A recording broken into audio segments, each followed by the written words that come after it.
আমি যখন ঘুমের মধ্যে ঘুম অবস্থায় শুয়েছিলাম, তখন হঠাৎ করে লক্ষ্য করলাম কেউ যেন আমার সাথে খারাপ কিছু করার চেষ্টা করছে। তারপরেও আমি ঘুমের ভান করে পড়ে রইলাম। মনে মনে ভাবতে লাগলাম, দেখি লোকটি আমার সাথে কি করে।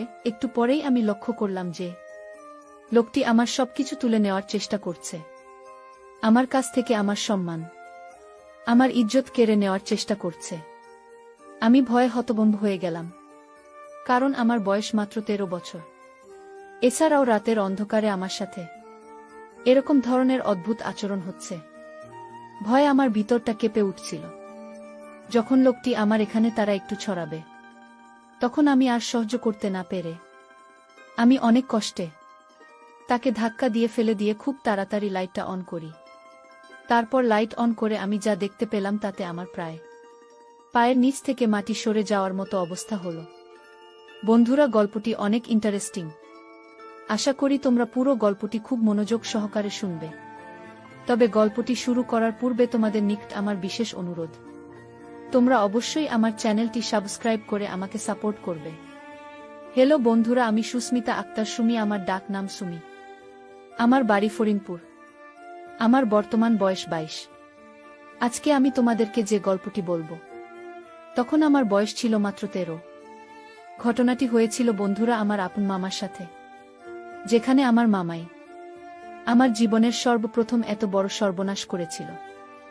আমার মামার বাড়ি আমাদের বাড়ি থেকে প্রায় 10 কিলোমিটার দূরে ছিল।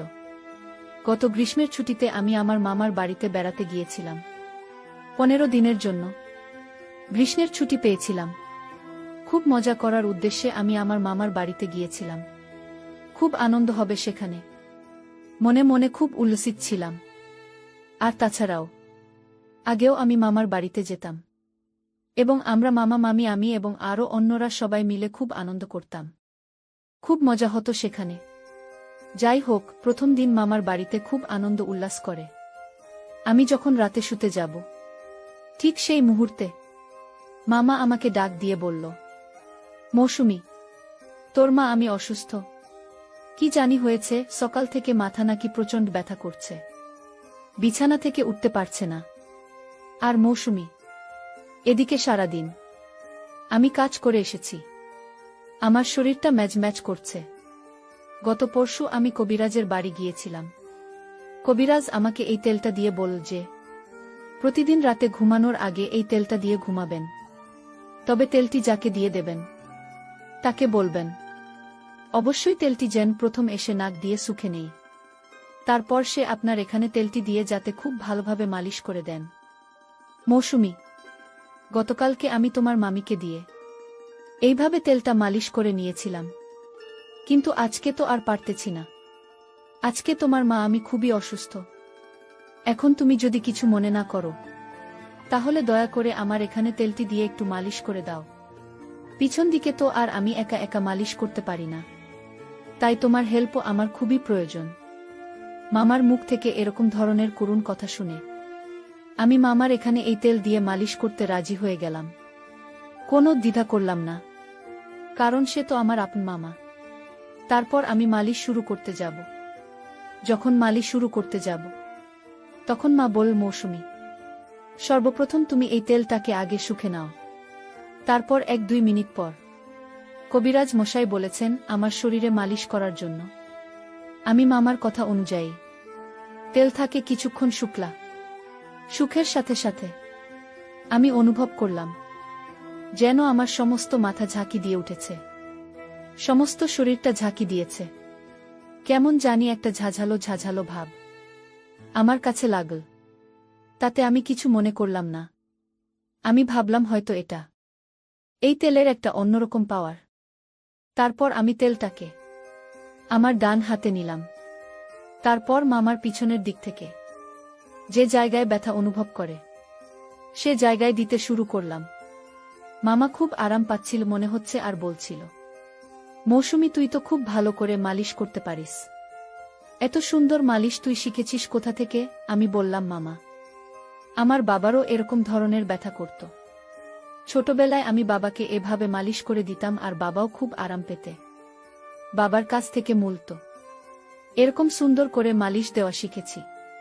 মামা আমার কথা শুনে মুচকি হাসি দিল আর বল, তাই? আচ্ছা ঠিক আছে মা, তাহলে আমাকে একটু ভালো করে মালিশ দাও, আমি তোমার মালিশ পেয়ে খুব আরাম পাচ্ছি। একেবারে চোখে ঘুম চলে আসছে মামার মুখ থেকে এরকম ধরনের প্রশংসা শুনে। আমি খুব আনন্দ পেয়েছিলাম আর মামার এখানে মালিশ দেওয়ার জন্য খুব আগ্রহী হয়ে যাচ্ছিলাম, কারণ মামা আমার খুব প্রশংসা করছিল। বন্ধুরা, তোমাদেরকে একটি কথা বলে রাখি, মেয়েদেরকে কোনো কাজে যদি প্রশংসা করা হয় তাহলে সেই কাজে কিন্তু মেয়েদের আগ্রহ অনেকটা বেড়ে যায়। আমার অবস্থাও ঠিক সেরকমই হয়েছিল। মামার মুখ থেকে প্রশংসা আরও বেশি পাওয়ার জন্য মা আমাকে খুব ভালোভাবে মালিশ দিতে শুরু করলাম। এভাবে আমাকে প্রায় 10-15 মিনিট মালিশ দেওয়ার পর আমার কেমন জানি লাগছিল, মাথাটা কেমন জানি আমার হঠাৎ করে ঘুরে যাচ্ছিল। বুঝতে পারলাম না কি হচ্ছে। মাথাটা 2-3টা চক্কর মেরে উঠতেই আমি মামার এখানে শুয়ে পড়লাম। তারপর আর কি হলো বন্ধুরা, আমার কোনো হুঁশ ছিল না।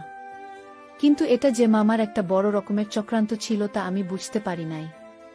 এই তেলের মধ্যে হয়তো এমন কিছু মিশিয়েছিল যে কারণে 10-15 মিনিট পর আমি এভাবে পড়ে গেলাম। আর সকালে ঘুম থেকে উঠে দেখি আমার সব কিছু এলোমেলো অবস্থায় পড়ে রয়েছে। মনে হচ্ছে কেউ আমার সাথে ভয়ঙ্কর কোনো কিছু করেছে। আর আমার নিম্নাংশের অবস্থা একেবারে খারাপ হয়ে গেছে। আমি বুঝতে পারছি না তখন কি করব। হঠাৎ করে এরকম অবস্থা কি করে হলো? যাই হোক, মামা আমাকে খুব আদর করত, আমাকে খুব ভালোবাসে ছোটবেলা থেকেই। কিন্তু মামাকে তো আমি কখনো সন্দেহ করতে পারি না। সে তো আমার বাবার সমতুল্য। আমার বাবার চাইতেও আমার মামা আমাকে অনেক বেশি আদর করতে।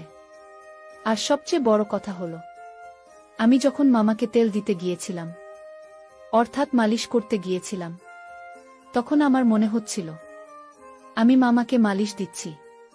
কিন্তু সকালে ঘুম থেকে উঠে দেখি আমি আমার রুমে শুয়ে আছি, কিন্তু মামা মামার রুমে শুয়ে আছে। সকালে ঘুম থেকে উঠে আমি সঠিকটা আন্দাজ করতে পারছিলাম না, মনে করতে পারছিলাম না রাতে ঘুমানোর পূর্বে আমার সাথে কি হয়েছিল। আমি সেটা ভুলে গিয়েছিলাম। আর তাছাড়া ও আমার বয়স ছিল খুবই কম, মাত্র 13 বছরের মাথায় আমার এত কিছু বোঝার ক্ষমতাও ছিল না। বাড়িতে আমি প্রায় 15 দিন থেকেছিলাম। 15 দিনের মধ্যে আমার সাথে 15 দিনই এরকম ধরনের অনাকাঙ্ক্ষিত ঘটনা ঘটেছে, যা আমি কখনো কল্পনাও করতে পারি নাই। প্রথম দিন তো আমি ভেবেছিলাম হয়তো আমি সেটা কোনো দুঃস্বপ্ন দেখেছি, বা রাতের বেলায় আমার স্বপ্নে কিছু হয়েছে, যে কারণেই আমার এই অবস্থা হয়েছে। কিন্তু দ্বিতীয় দিনেও আমি দেখলাম আমার একই অবস্থা। আর মা আমি আস্তে আস্তে তার শরীর আরও অসুস্থ হয়ে পড়ল। কিন্তু প্রতিদিনই মামা আমাকে দিয়ে এভাবে প্রথমে মালিশ করানোর নামে এই তেল তাকে শুকাতে। তারপর কিছুক্ষণ পরে আমি হুঁশ হারিয়ে ফেলতাম, আর কিছুই বুঝতে পারতাম না। তারপর আমার সাথে অদ্ভুত ধরনের কিছু হতো। আমি সকালে কিছু বলতে পারতাম না, মনে করতে পারতাম না। শুধু এটুকুই বুঝতে পারতাম যে রাতে কেউ আমার সাথে খুব বাজে আচরণ করেছে, তা আমার এলোমেলো অবস্থা দেখে খুব ভালোভাবে বোঝা যাচ্ছে। মামার বাড়িতে বেড়াতে যাওয়ার প্রায় 10 দিন হয়ে গেল। প্রতিদিন আমি এভাবে মামাকে তেল মালিশ করতে যাই। তারপর আমার হুঁশ চলে যায়। তারপর আমার সাথে কি হয় আমি কিছুই বুঝতে পারি না।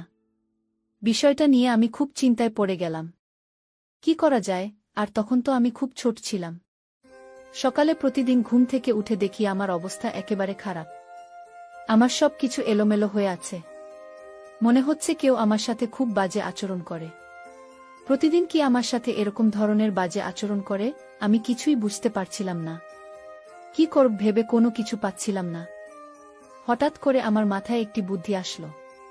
আজকে আমি দেখব কে আমার সাথে এরকম করে, কার এত বড় দুঃসাহস। আর তাছাড়া মামার বাড়িতে মামিমা মা আর আমি ছাড়া অন্য কেউ তো নাই। তাহলে আমার সাথে কি এরকম আচরণ করে? আমি তো কোনো কিছু ভেবে পাচ্ছিলাম না। আর মামা আমার সাথে এরকম আচরণ করবে তা তো আমি কোনোদিন কল্পনাও করতে পারিনি। চিন্তা করলাম আজকে যেভাবেই হোক এর রহস্য আমাকে খুঁজে বের করতে হবে, জানতে হবে কে আমার সাথে প্রতিদিন এরকম ধরনের আচরণ করে। পরের দিন রাতের বেলায় মামা যখন আমাকে ডাকল তার এখানে তেল দিয়ে মালিশ দিয়ে দেওয়ার জন্য, তারপর মামা যখন বলল তেলটা আগে শুকে নিতাম, আমি একটা টেকনিক কাটিয়ে আমার নাকের ভেতরে তোলা ফিটিং করে দিলাম। এমনভাবে তোলা লাগিয়েছিলাম যাতে এই ওষুধের যে পাওয়ার, ওষুধের ক্ষমতা, সেটা আমার নাকের ভিতর দিয়ে কখনো আমার ভিতরে না যেতে পারে। আর যদি না যেতে পারে, তাহলে আমি আর অজ্ঞান হব না। তাহলে আমি বুঝতে পারব প্রতিদিন কি আমার সাথে এরকম ধরনের নোংরামি আর বাজে আচরণে মেতে ওঠে। মনের মধ্যে কিছুটা ক্রোধ, কে আমার অগোচরে সে আমার এত বড় সর্বনাশ করছে। পরিকল্পনা অনুযায়ী আমি আমার কাজ করতে লাগলাম। কিন্তু সে দিন যখন মামার এখানে তেল দিয়ে মালিশ করতে যায়, তখন আর আমি অজ্ঞান হইনি। কারণ এই তেলের মধ্যে যে প্রয়োজনটা ছিল, সেটা আমার এখানে ইফেক্ট করতে পারে নাই। তারপরেও আমি পূর্বের মতো ভান ধরে পড়ে রইলাম। কিছুক্ষণ পর দেখলাম মামা আমাকে সরিয়ে, আমাকে শুইয়ে আস্তে আস্তে তার রুমে চলে গেল। আমি অবাক হতে লাগলাম যে মামা তো আমার এখান থেকে আমাকে সুন্দর করে শুইয়ে তারপর চলে গেল। তাহলে সকালে ঘুম থেকে উঠে আমার এরকম অবস্থা হয় কেন? ভাবলাম আজকে সারা রাত সজাগ থাক, দেখব আমার সাথে কি হয়। চিন্তা করতে করতে কোন ঘুম আসছিল না। মনের মধ্যে শুধু একটাই চিন্তা, আমার সাথে কি হয় তাহলে? মামা তো আমাকে কিছু করল না, তাহলে কি আমার সাথে এরকম করে? এসব ভাবতে ভাবতে ঘণ্টাখানেক পরেই দেখলাম আস্তে আস্তে কি যেন দরজা খোল। দরজা খুলে আমার কাছে আসল, আমার পাশে দাঁড়িয়ে আমার মুখের দিকে তাকিয়ে আমাকে 3টা ফু দিল। তারপরেও আমি ঘুমের ভান করে পড়ে রইলাম। মনে মনে ভাবতে লাগলাম, দেখি লোকটি আমার সাথে কি করে। একটু পরেই আমি লক্ষ্য করলাম যে লোকটি আমার সবকিছু তুলে নেওয়ার চেষ্টা করছে। আমার কাছ থেকে আমার সম্মান, আমার ইজ্জত কেড়ে নেওয়ার চেষ্টা করছে। আমি ভয়ে হতভম্ব হয়ে গেলাম, কারণ আমার বয়স মাত্র 13 বছর। এছাড়াও রাতের অন্ধকারে আমার সাথে এরকম ধরনের অদ্ভুত আচরণ হচ্ছে। ভয়ে আমার ভিতরটা কেঁপে উঠছিল। যখন লোকটি আমার এখানে তারা একটু ছড়াবে, তখন আমি আর সহ্য করতে না পেরে আমি অনেক কষ্টে তাকে ধাক্কা দিয়ে ফেলে দিয়ে খুব তাড়াতাড়ি লাইটটা অন করি। লাইটটা অন করার সাথে সাথে আমি যা দেখলাম, তাতে আমার 2 চোখ মুছে গেল। অর্থাৎ আমার নিজের মামাই আমার সামনে মাথাটা নিচু করে দাঁড়িয়ে রইল। আমি রাগে ক্রোধে আমাকে খুব তিরস্কার করতে শুরু করলাম, আর খুব দুঃখ প্রকাশ করলাম, আর বলতে লাগলাম, মামা তুমি আমার আপন মায়ের ভাই, অথচ তুমি আমার সাথে এই কাজটি করবে, তা আমি কল্পনাই করতে পারি না। এই বলে আমি খুব কাঁদতে লাগলাম। তারপর মা মাথাটা নিচু করে আমার এখান থেকে চলে আসলো।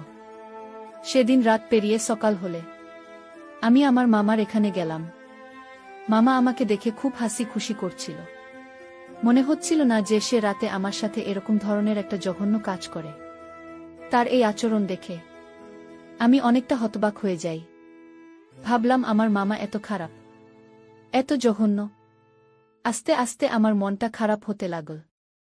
এক পর্যায়ে আমি মামার সামনে কেঁদে দিলাম। আমার কান্না দেখে মামা খুব বিস্ময়ের সাথে আমাকে জিজ্ঞেস করল, মৌসুমী, তোমার কি হয়েছে? তুমি কাঁদছ কেন? মামার এরকম আহ্লাদের কথা শুনে আমার কাছে আরো বিরক্তিকর লাগছে। এক পর্যায়ে আমি মামাকে বলতে বাধ্য হলাম যে মামা, তোমার বাহিরে এক রূপ আর ভিতরে আরেক রূপ। তুমি আমার সাথে যা করেছ তা কোনোভাবে মেনে নেওয়া সম্ভব নয়। আমার কথা শুনে মামা খুব হতবাক হয়ে গেল আর বলল, মৌসুমী, এসব তুমি কি বলছো? আমি তোমার সাথে কি করেছি? তুমি আমার মেয়ে, তুমি আমার সাথে এভাবে কথা বলছো কেন? তুমি আমার মেয়ের মতো, আমি তোমাকে মেয়ের চাইতে আরো বেশি দেখি। আর মৌসুমী, আমার সাথে এভাবে কথা বলছো কেন? তখন আমি বললাম, মামা, তুমি রাত্রে আমার সাথে জঘন্য আচরণ করো নাই, আমি যখন ঘুমিয়েছিলাম। মা বলল, কি বলছে আমার সুমি? আমি রাতে তোমার ঘরে যাব? কথা শুনে আমি আরো হতবাক হয়ে যাই। ভাবলাম কি হচ্ছে আমার সাথে? স্পষ্ট আমি যেখানে মামাকে দেখতে পেলাম, সেখানে মামা এখন অস্বীকার যাচ্ছে। আজকে তাহলে পুরো বিষয়টি আমি ভালো করে দেখব। বরাবরের মতোই যখন রাত হলো, তখন ঠিক যখন আমার সাথে সেই রকম ধরনের ঘটনা ঘটতে যাবে, এই মুহূর্তে আমি আমার রুম থেকে বেরিয়ে গেলাম, গিয়ে অন্য কোথাও লুকিয়ে রইলাম। কিছুক্ষণ পর লক্ষ্য করে দেখলাম আমার মামাই আমার রুমে ঢুকছে। আপনি খুব ভালো করে লক্ষ্য করে দেখলাম লোকটি যখন আমার রুমে গিয়ে প্রবেশ করল, তখন আমি খুব তাড়াহুড়া করে আমার রুমে চলে গেলাম। মামা রুমে চলে গিয়ে দেখি মামা তার রুমে ঘুমিয়ে রইল। তখন আমার মনের ভিতর অনেকটা ভয় কাজ করছিল। ভাবলাম আমাকে আমি নিজের চোখে দেখে আসলাম, তার রুমে ঘুমিয়ে রইল, তাহলে সেই লোকটিকে দেখতে তো হুবহু আমার মামার মতোই দেখা যায়। ঘটনাটি দেখে আমি খুব ভয় পেয়ে গেলাম। ভয় পেয়ে আমার মা আমাকে ঘুম থেকে গিয়ে ডেকে তুললাম, আর পুরো ঘটনাটি আমাকে বিস্তারিত বললাম। তারপর মা বল, মাসুমি, এই জন্য তুই আমার সাথে এরকম ধরনের আচরণ করতে, তাই না? আমি বললাম, জি মামা। মামা সম্পূর্ণ বিষয়টি বুঝতে পারল। বোঝার পর বলল, আগামীকালকে আমি তোমাকে কবিরাজ বাবার কাছে নিয়ে যাব। হয়তো তোমার সাথে কোনো অপশক্তি রাত্রে বসবাস করে, তোমার সাথে আমার রূপ ধরে জঘন্যতম কাজ করে, আর এই অপশক্তি তোমার ক্ষতি করার চেষ্টা করছে। পরের দিন সকালে মামা এক কবিরাজ বাবার কাছে আমাকে নিয়ে গেল। কবিরাজ বাবা মাকে খুব ভালো করে পরীক্ষা করে দেখল। তারপর আমার মা আমাকে বলল যে তোমার ভাগ্নের সাথে এক দুষ্টু জিন বসবাস করে এবং প্রতিদিন রাতে তার সাথে খুব বাজে আচরণ করে। আর সবচেয়ে মজার ব্যাপার হলো, তোমার ভাগ্নের সাথে এই ঘটনাটি ঘটায় তোমার রূপ ধরে। তারপর বাবার কথা শুনে আমি হতবাক হয়ে গেলাম। তারপর আমি বললাম, কবিরাজ বাবা, এখন করণীয় কি? তারপর কবিরাজ বাবা বলল, তুমি কোনো চিন্তা করো না, আমি 1 সপ্তাহ চিকিৎসা করে তাকে ভালো করে ফেলতে পারব। তুমি তোমার ভাগ্নিকে 1 সপ্তাহ নাগাদ ফজরের নামাজের পরপরই অন্ধকার থাকা অবস্থায় আমার কাছে নিয়ে আসবে। তারপর পুরোপুরি 1 সপ্তাহ চিকিৎসা করার পর আমার মধ্যে আর এরকম ধরনের কোনো লক্ষণ আমি দেখতে পাইনি। মনে হচ্ছিল যেন আমি পরিপূর্ণ সুস্থ হয়ে গিয়েছিলাম। কবিরাজ বাবা আমাকে একটি তাবিজ দিয়েছিল। তাবিজটি অনেক শক্তিশালী ছিল বটে। যতক্ষণ এই তাবিজ ছিল ততক্ষণ আমার মধ্যে কোনো অপশক্তি আর কাজ করতে পারি নাই। বন্ধুরা, এখন আমি পুরোপুরি সুস্থ। তোমাদের দোয়ায় এখন আমি খুব ভালো আছি। পরিশেষে বন্ধুরা, আমি তোমাদেরকে বলবো, দুনিয়াতে হয়তো এরকম কিছু অদ্ভুত ব্যাপার আছে, যে ব্যাপারগুলো ডাক্তার বা অন্য কোনো চিকিৎসায় তাদের কিছুই করতে পারে না। এরা এক ধরনের অপশক্তি। হয়তো এটাও বিধাতার কোনো এক সৃষ্টি, যা কোনো না কোনো কারণে মানুষের ক্ষতি করার চেষ্টা করে। অনেক সময় আমরা হয়তো এসব বিষয়কে তুচ্ছতাচ্ছিল্য মনে করে এড়িয়ে চলি, কিন্তু বাস্তবতা যে কখন কার জীবনে কোনটা সত্য হয়ে দাঁড়ায় তা কখনো বোঝা যায় না। আমাদের প্রত্যেকটি মানুষেরই উচিত প্রত্যেকটি ছোটখাটো বিষয়ে সিরিয়াস ভেবে নেওয়া। তাহলে হয়তো আমাদের জীবনে এরকম ধরনের অপ্রত্যাশিত ঘটনা থেকে বেঁচে থাকা সম্ভব। বন্ধুরা, আজকে এই পর্যন্তই। আবারও আসব তোমাদের মধ্যে নতুন কোনো ভিডিও নিয়ে। ভিডিওটি যদি তোমাদের ভালো লাগে তাহলে একটি লাইক দাও। প্রতিদিন আমি তোমাদেরকে একটা করে নতুন গল্প উপহার দিব, তাই তোমাদেরকে অনুরোধ করে বলছি, তোমরা যদি এরকম ধরনের ইন্টারেস্টিং গল্প পেতে চাও তাহলে দয়া করে আমার চ্যানেলটি সাবস্ক্রাইব করো। পরিশেষে তোমাদের সকলের সুস্বাস্থ্য কামনা করি। ভিডিওটি দেখার জন্য তোমাদের সকলকে অসংখ্য ধন্যবাদ।